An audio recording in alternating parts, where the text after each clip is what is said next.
16 ng malamig na temperatura na naglalaro sa 10 degrees Celsius hanggang 16 degrees Celsius.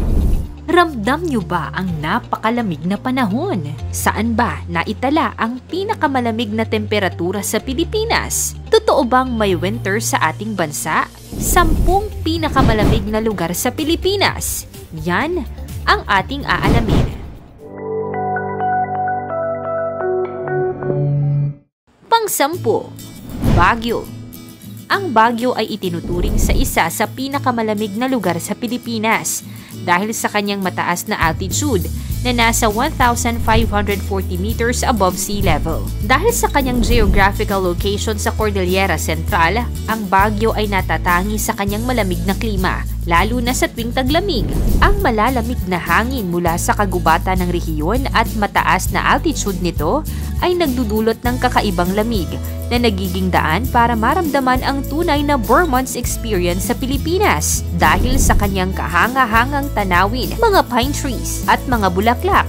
Maraming tao ang pumupunta sa Baguio upang makatakas sa init ng panahon at maramdaman ang lamig ng klima. Sa pinakamalamig na umaga sa Baguio nito lamang taong 2022 to 2023, panahon ng hilagang silangang monsoon o amihan, ang temperatura ng hangin ay bumaba sa 20.2 degrees Celsius. At sa Baguio din naitala ang pinakamalamig na klima sa Pilipinas na umabot lamang sa 6.3 degrees Celsius noong January 18, 1961. Pang-9, Tagaytay. Kilala bilang isang malamig na destinasyon sa Pilipinas ang Tagaytay dahil sa kanyang mataas na altitude at geographical na lokasyon. Matatagpuan ito sa 610 meters above sea level.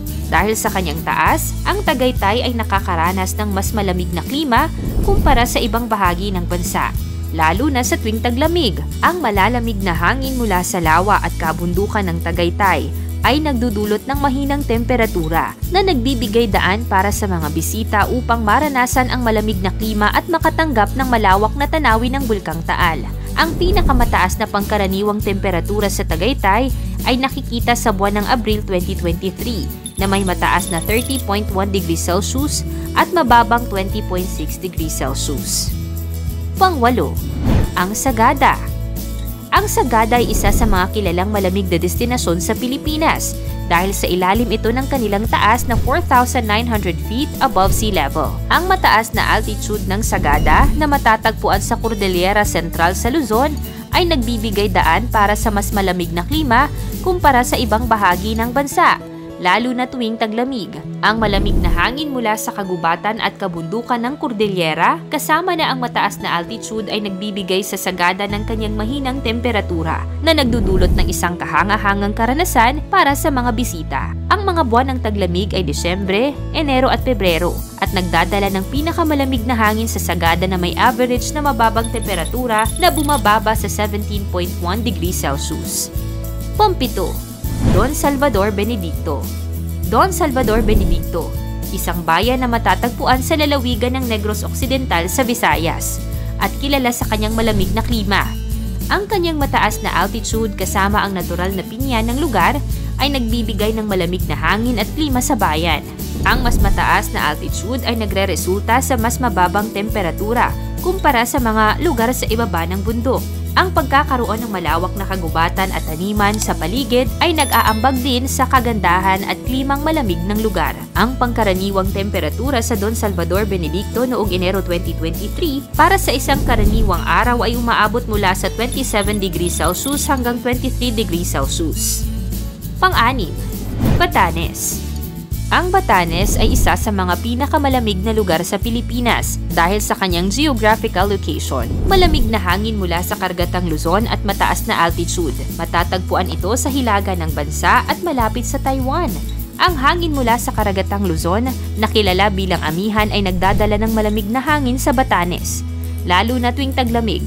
Ang mataas na altitude nito, kasama na ang kanyang pagiging nasa malayong hilaga, ay nagre-resulta sa malamig na klima.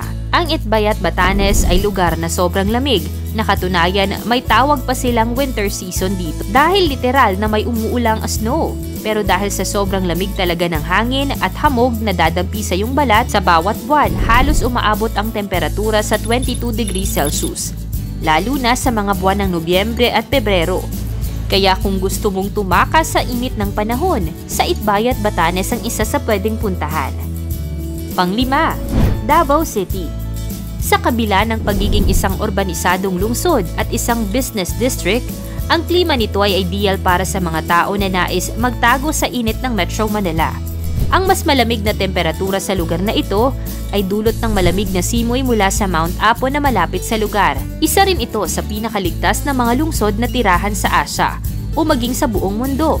Ang klima sa Davao City na malapit sa Bundok Apo ay may average na temperatura na hindi lumalampas sa 21 degrees Celsius sa kahit anong buwan nito lang 2023. Pang-apat, Canlaon City.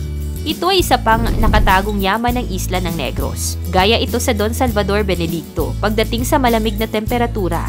Bukod sa malamig na klima, ipinagmamalaki nito ang magandang anyong tubig at anyong lupa tulad ng mga bulkan at talon. Ang kalikasan nito ay tunay na kayamanan dahil merong mga bihirang hayop at halaman na maaaring matuklasan sa lugar na ito. Ang pinakamalamig na buwan ng taon ng Canlaon ay Enero na may average na mababang temperatura na 20 degrees Celsius at tumataas na temperatura na 26.7 degrees Celsius ayon sa ulat nito lamang 2023. Pangatlo, Banawe. Ang lugar na ito ay kilala bilang isa sa mga UNESCO World Heritage Sites. Ang Banawe ay isang bayan na matatagpuan sa bundok ng Cordilleras. Kung sa mga naghahanap ng isang lugar na malayo sa modernong buhay na meron tayo ngayon, ito ang tamang lugar.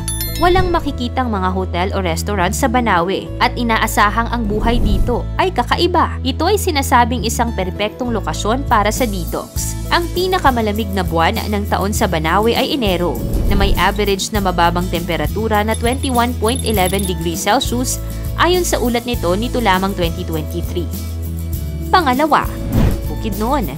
Ang Bukidnon ay itinuturing na pinakamalamig na klima sa lahat ng mga nabanggit dahil nasa ilalim ito ng malamig na hangin mula sa Hilagang Pasipiko. Ang mataas na altitude ng Bukidnon na may kabuuang lugar ng mga bundok at taluktok ay nagbibigay daan para sa malamig na temperatura sa rehiyon. Ang kalakaran ng hangin at geographical location nito ay nagreresulta sa mas malamig na klima, lalo na sa mga matataas na bahagi ng Bukidnon. Ito ay nagiging escape para sa mga tao na naghahanap ng mas malamig na lugar, lalo na tuwing tag-init sa ibang bahagi ng bansa.